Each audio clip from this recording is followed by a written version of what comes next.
Romanos 12:2 diz assim: e não vos conformeis com este século, mas transformai-vos pela renovação da vossa mente, para que experimenteis qual seja a boa, agradável e perfeita vontade de Deus. Glória a Deus. Então, em nome de Jesus, você começa a entender que Deus tem uma vontade boa, uma vontade agradável, uma vontade perfeita para nós. E em nome de Jesus você vai receber essa boa, agradável e perfeita vontade de Deus, em nome de Jesus. Mas nós temos uma parte a fazer. Nós não podemos nos conformar com esse século, ou em outras versões, com esse mundo. Mudar o nosso entendimento é arrependimento. E arrependimento do grego é metanoia, ou realmente mudança do pensamento. Quando você tinha um pensamento e agora você passa a mudar o seu pensamento. Então Lucas 3:8 diz assim: produzi, pois, frutos dignos de arrependimento, e não comeceis a dizer entre vós mesmos: temos por pai Abraão, porque eu vos afirmo que destas pedras Deus pode suscitar filhos a Abraão. Então no 11 ele disse assim: respondeu-lhes: quem tiver 2 túnicas, reparta com quem não tem, e quem tiver comida, faça o mesmo.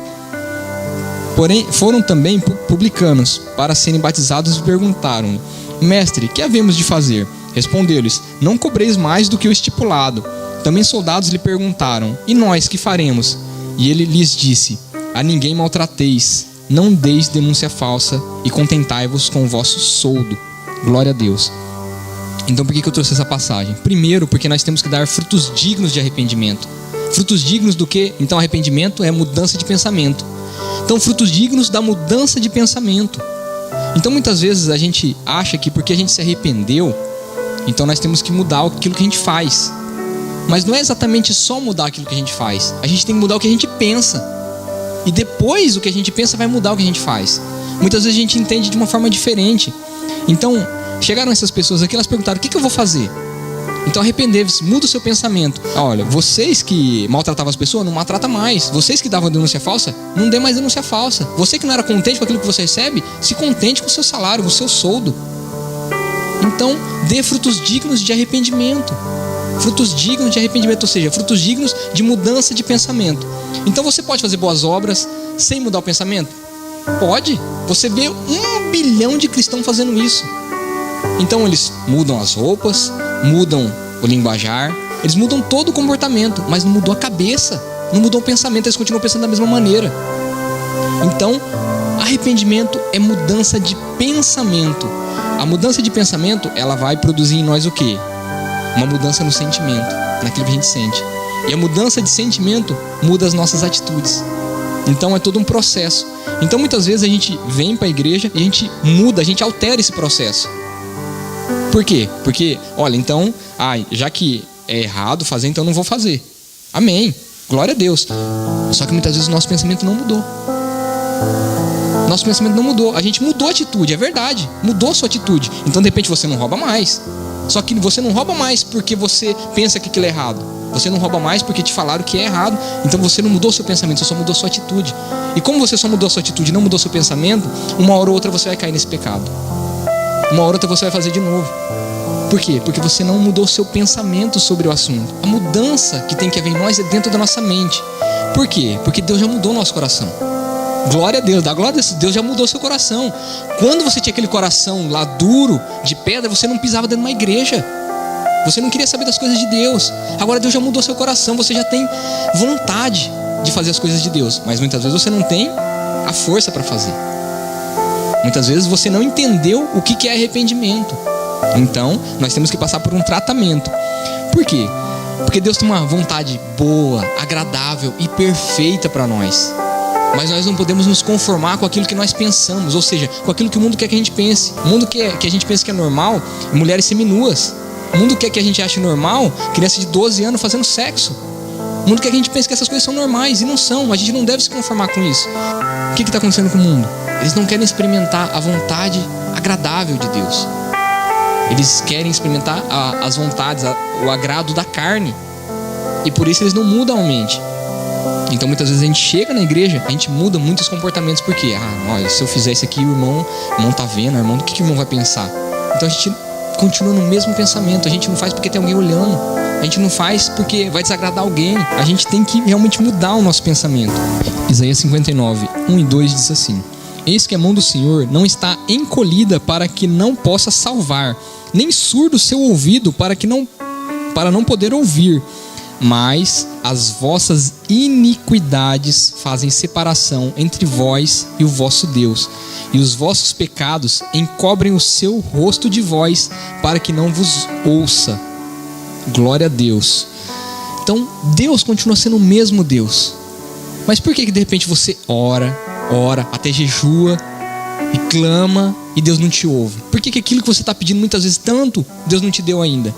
É porque muitas vezes as nossas iniquidades fazem separação entre nós e Deus. Que Deus, quando você está orando com iniquidade nas mãos, Deus tampa os ouvidos. Deus não quer te ouvir. Aí você faz jejum, sabe o que ele faz? Ele vira o rosto, ele não quer ver. Ele acha nojento. Ele acha nojento você orar com pecado. Então muitas vezes você vem à igreja, você mudou muitas coisas, mas muitas vezes Deus não te ouve por causa da iniquidade. E iniquidade o que é? É um pecado que você sabe que é pecado e continua fazendo. É algo assim que Deus já te falou mesmo, assim, ó, muda isso aqui e você não muda. Ah, não, eu não quero, eu não consigo, eu não posso. Ah, não dá. Ah, eu não perdoo. Ah, eu não mudo. Ah, não quero, ah, é muito difícil. Esse pecado é um pecado de iniquidade. E por causa desse pecado, Deus não nos ouve. Então muitas vezes as coisas que a gente pede em oração, clamor mesmo, às vezes a gente chora com lágrimas, mas se não tiver o arrependimento verdadeiro, então a gente continua impedido de receber. O que a gente tem que fazer? Então nós temos que mudar o nosso pensamento. Que pensamento e caminho, eles têm uma ligação. Deus diz assim, né, que olha, os meus pensamentos não são os teus pensamentos e os meus caminhos não são os teus caminhos, porque os meus pensamentos são mais altos, os meus caminhos são mais altos. Então, pensamento e caminho estão ligados. Então, aquilo que você pensa é por onde você anda. Porque então Deus tem os pensamentos altos, então Ele só anda no alto. Se a gente tem pensamentos humanos, a gente só vai andar de uma forma humana.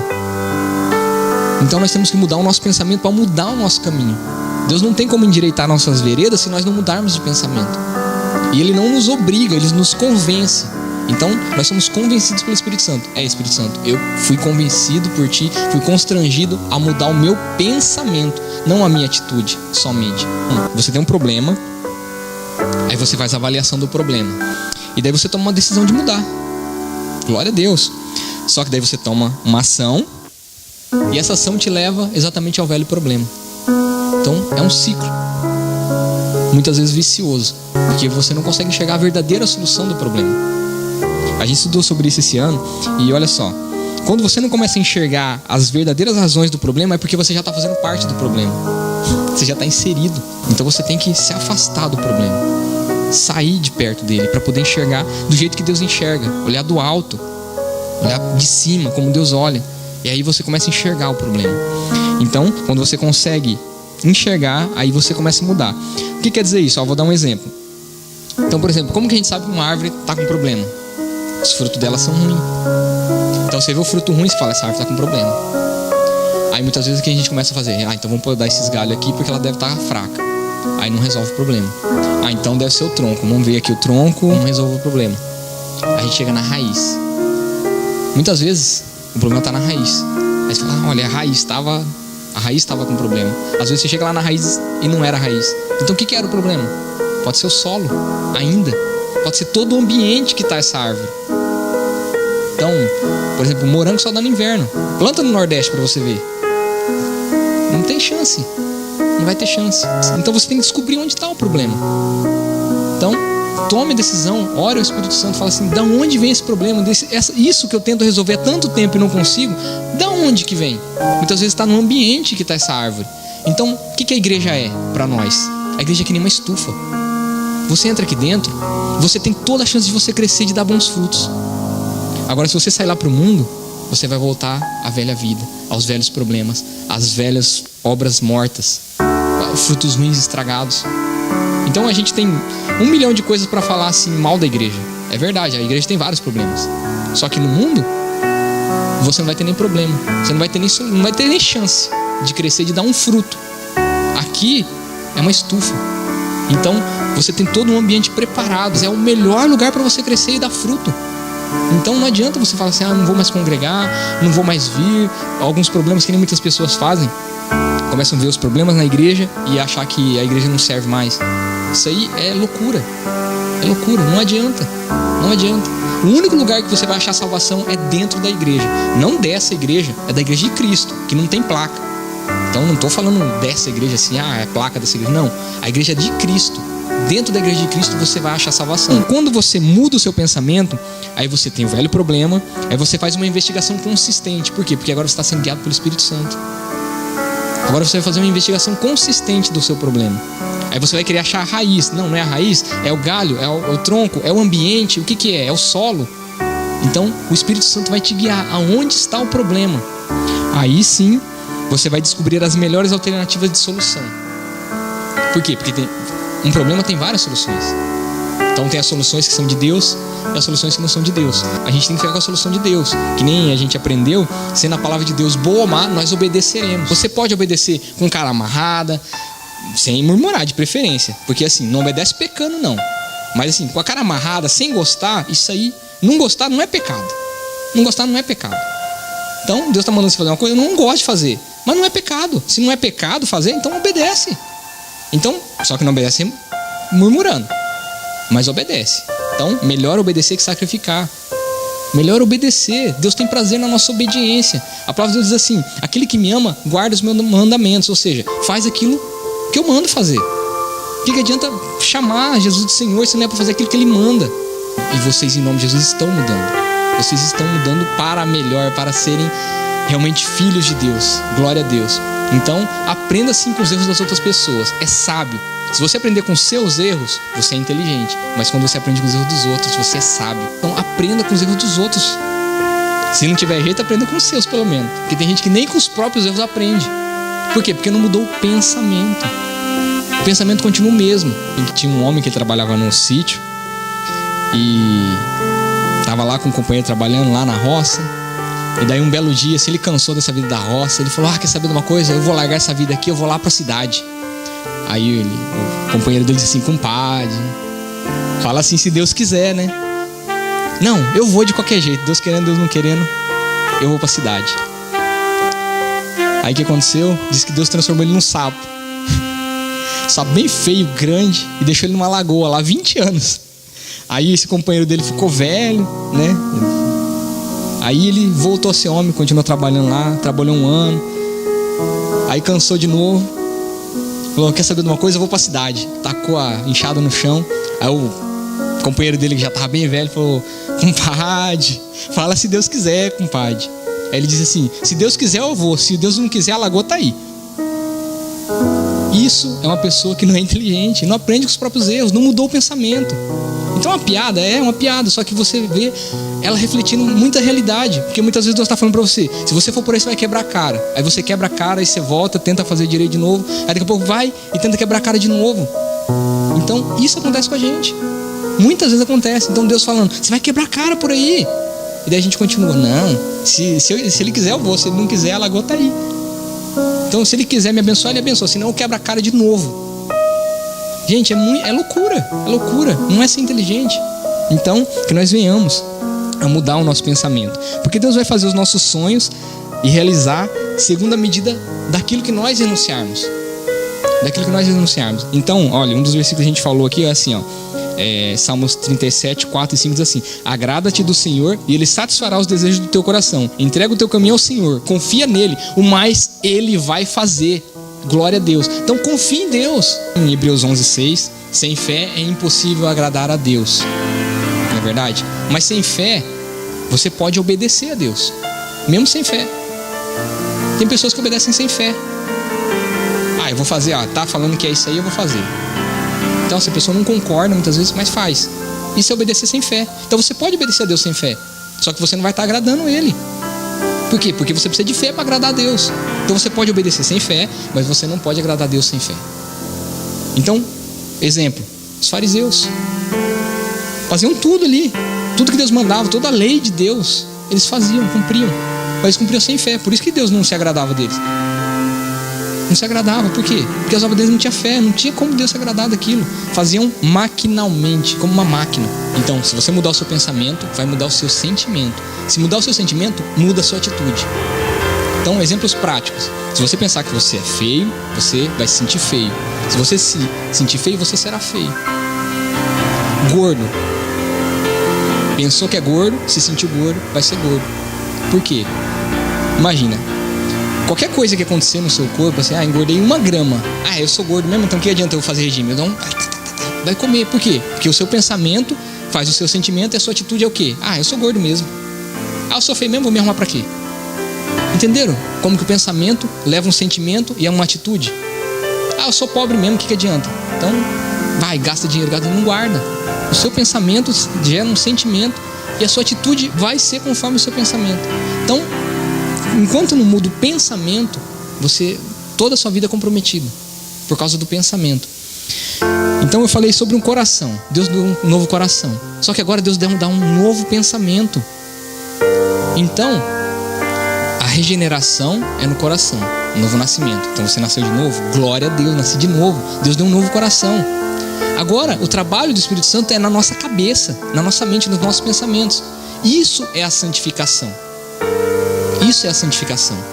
Ser santo é mudar o seu pensamento para mudar o seu sentimento, para mudar a sua atitude. Então, aquilo que você pensa, você vai sentir e você vai fazer. Mas você pode fazer sem sentir, ou você pode fazer sem ter na sua mente, sem ter mudado a sua mentalidade. Você está fazendo porque mandaram fazer, simplesmente. Então não mudou o seu pensamento. Diz que quando começou as viagens espaciais, então a caneta não funciona sem gravidade. A tinta não desce, não tem gravidade, não dá para dar atrito. Aí diz que gastaram milhões para criar uma caneta que funcionasse no espaço. Aí o concorrente, a União Soviética, fez o quê? Diz que usou um lápis. É a lenda. É uma lenda. Muitas vezes a solução que você acha assim, agora eu tenho que ter 1 bilhão para resolver esse problema, agora eu tenho que fazer tudo isso aqui para resolver esse problema, é resolvido com uma coisa simples. Uma coisa simples, uma semente simples. Então, isso é uma ilustração, tá? Isso aqui é uma lenda. Eu trouxe essas lendas, essas coisas para você entender. E Deus tem uma solução simples. Pessoas que são usadas por Deus são pessoas comuns, que têm um pensamento de Deus, mas pessoa de carne e osso, pessoa que tem os mesmos problemas que a gente. Se a Bíblia estivesse sendo escrita hoje, onde os nossos nomes estariam? Então, mudamos o nosso pensamento. Muda o seu pensamento. Uma coisa simples vai repercutir. Nós vamos mudar o mundo. É pela fé. Não é pelo que eu sou. Não é pelo que eu sou. É por aquilo que Deus pode fazer com cada um de nós. Então, saia daqui se sentindo uma pessoa importante. Porque se você pensar que você é importante, você vai se sentir importante e você vai fazer coisas importantes. Muda o seu pensamento. Muda o seu pensamento. Não saia daqui se achando o verme do cocô, do cavalo, do bandido. Não, saia daqui sabendo que morreu um Deus por você. Morreu um Deus por você, por amor a você. Para você fosse o quê? Para você se tornar reino e sacerdote. Então, saia daqui sabendo, você tem uma grande história com Deus, se você mudar o seu pensamento. Se você mudar o seu pensamento, Deus tem uma grande história com você. É maior do que aquilo que você está pensando e imaginando. Por quê? Porque a vontade de Deus é boa, agradável e perfeita. Abraão, ele tem uma promessa. Deus disse assim para ele: tornarei você uma grande nação e engrandecerei o seu nome. E essas promessas foram dadas para nós agora por herança. Deus pode engrandecer o nosso nome, nos tornar uma grande nação. Mas uma nação como? Olha, então você pode evangelizar um grupo, esse grupo se tornar uma grande igreja, e você foi o pai na fé de todas essas pessoas. Você vai se tornar uma grande nação, uma nação de Deus, um reino de Deus. Então creia mesmo que Deus pode. Fala assim: mas eu tenho tantos problemas. Todos têm problemas. A questão toda é, você mudou o seu pensamento? Se você mudar o seu pensamento, você vai saber. Porque, gente, não é pela minha capacidade que eu vou ser em nome de Jesus alguém. Não é pela sua capacidade. É por aquilo que você deixar Deus fazer na sua vida. Não é pelo que a gente faz. Se vem, vocês têm filho pequeno, vocês sabem. Se seu filho vem e faz um desenho e fala: olha, papai, fiz um desenho. Você olha que lá assim são só rabiscos. Mas você faz o que? Você elogia, você incentiva. Você sabe que aquilo lá não pode ser colocado no museu. Não tem um valor para o resto do mundo, mas para você tem, porque é seu filho.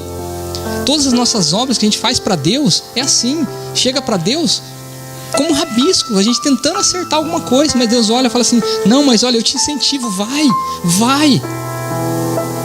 Porque para um Deus perfeito, o que é a minha oferta para um Deus perfeito? O que é a minha boa ação para um Deus perfeito? Analisa, gente, não é nada, porque nós somos que nem criancinha, bebezinho. Mas Deus nos incentiva: vai, você vai fazer, você vai conseguir, você vai ser. Então, é isso que Deus fala pra gente. Então, que a gente venha receber isso, porque isso a gente muda o nosso pensamento e daí a gente recebe, a gente experimenta a boa, agradável e perfeita vontade de Deus. Senhor Deus, glórias a Ti, ó Pai. Deus, o Senhor nos criou, Senhor, para dominar essa terra, Senhor.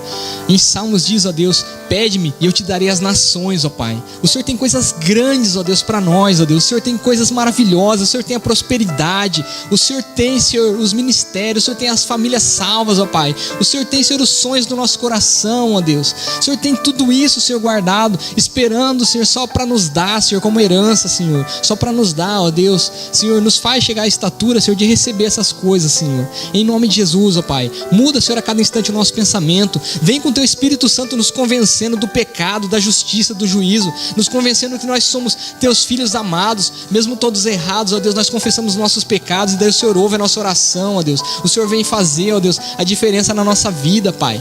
Em nome de Jesus, nós cremos, ó Deus, num Deus Todo-Poderoso. Um Deus que pode, Senhor, abençoar, Senhor. O Senhor tem o poder, ó Deus, para fazer isso. O Senhor tem o poder, o Senhor tem o propósito, Pai. O Senhor disse, eu tenho pensamentos de paz e não de mal. O Senhor disse, ó Deus, que o Senhor quer nos dar aquilo que nós desejamos, Senhor. O Senhor só quer que nós venhamos a nos agradar, Senhor, de Ti, ó Deus. O Senhor tem colocado a vida para a nossa frente, para nós caminharmos, ó Deus. Ó Deus, o Senhor tem tantas coisas boas para nós, ó Pai, que nós venhamos a mudar, Senhor, o nosso pensamento. Muda o nosso pensamento, Senhor, muda o nosso pensamento. Muda o nosso pensamento, Deus, em nome de Jesus. Muda, Senhor, que nossos olhos, ó Deus, venham olhar, Senhor, para aquilo que o Senhor tem para nós, ó Deus. Que nós venhamos, ó Deus, a pensar aquilo que o Senhor pensa, porque o Senhor nunca pensou que nós éramos feios, o Senhor nunca pensou que nós éramos burros, o Senhor nunca pensou que nós éramos amaldiçoados, o Senhor nunca pensou nada disso de nós. O Senhor sempre pensou, vocês são capazes, vocês podem, vocês conseguem, vocês vão, sejam fortes, sejam corajosos. Oh Senhor, o Senhor tem promessas para nós, ó Deus. Oh Senhor, o Senhor pede, se esforça, se esforça, se esforça. Nós nos esforçamos, ó Deus, e nós vamos receber em nome de Jesus tudo aquilo que o Senhor tem para nós, para honra e glória do Teu nome, Senhor. E aí esse mundo vai ver as nossas boas obras e vão glorificar o Teu santo nome. Santo e poderoso Deus, Tu és o Deus eterno e poderoso. Oh Senhor, porque grandes coisas o Senhor tem feito por nós, ó Deus.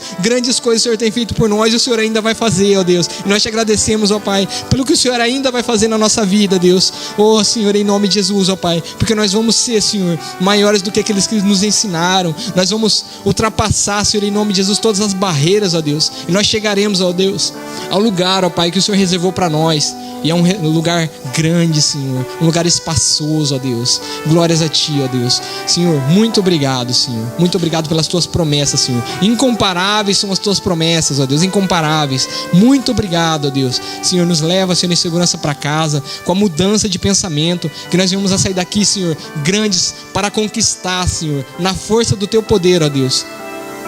Em nome de Jesus, ó Pai. Senhor, muito obrigado, ó Deus, em nome de Jesus. Amém.